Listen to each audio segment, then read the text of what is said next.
So there are two engine choices for the Adam Rocks, and they're the same as what you'll find in the standard Adam city car. That means lots of bits of body coloured dash, textured plastics, and a real boutique feel. I mean, every inch of this interior has been styled.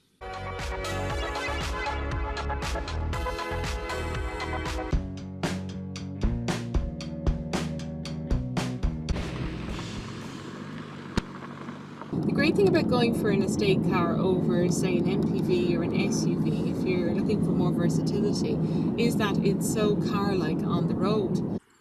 But what makes the Golf Estate stand out among its rivals is that touch of class and air of refinement, from the finish of the interior to those finely tuned road manners. Got an identity. Multiple changes have occurred on the centre console where they've removed a lot of the little fiddly buttons, and it looks a lot more attractive now. Now the steering is as crisp as ever, but you really have to take the focus off the big roads and the motorways to really see how well it handles. The Opel Astra is due to be replaced before the end of the year by an all-new model, but while we wait, Opel Ireland has introduced a new trim level to tempt you into the current model. Where the cabin is starting to show its ages in the centre console, a lot of the competition have moved to a more streamlined look with less buttons and functions controlled via touchscreens.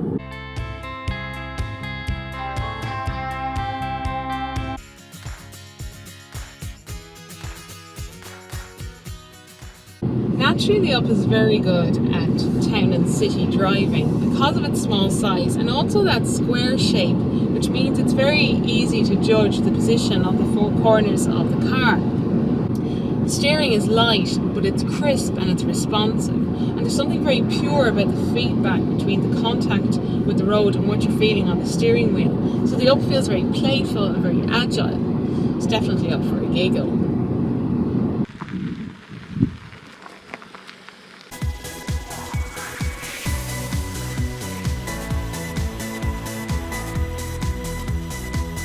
There's a new steering system which is well weighted and quick. The car feels very willing to change direction. Seat have retuned parts of the suspension to improve comfort, and it does a reasonable job of cosseting you from the worst of the bumps and imperfections in the road surface. It's less successful at disguising quite a bit of road and wind noise at high speeds. Seat Ibiza does not quite have that same level of big car comfort and refinement as the Volkswagen Polo.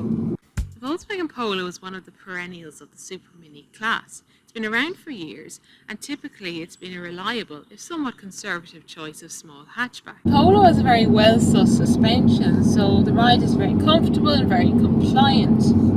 Steering is light, but it's quick and it's accurate, and the Polo holds itself quite well through the corners, so the whole thing feels quite lucid. It's a very relaxing car to drive, it's just so competent.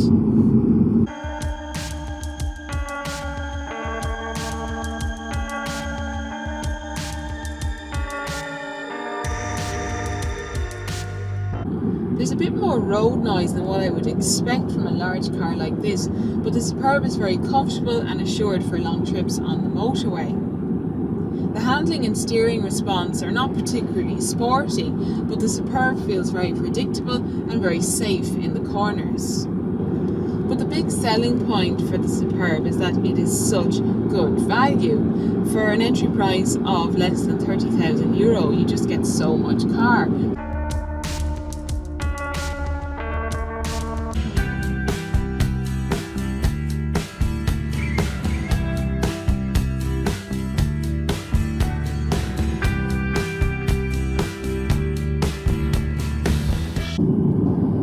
Because it's four-wheel drive, there will be an impact on MPG and CO2 emissions.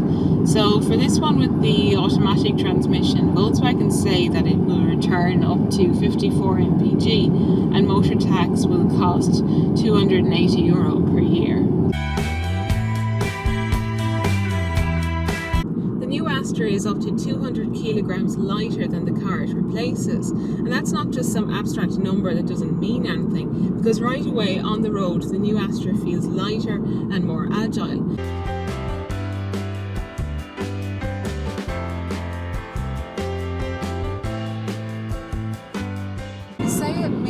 built on the same platform as the Volkswagen Up and the Skoda Citigo and shares the same 1 litre 75 brake horsepower petrol engine.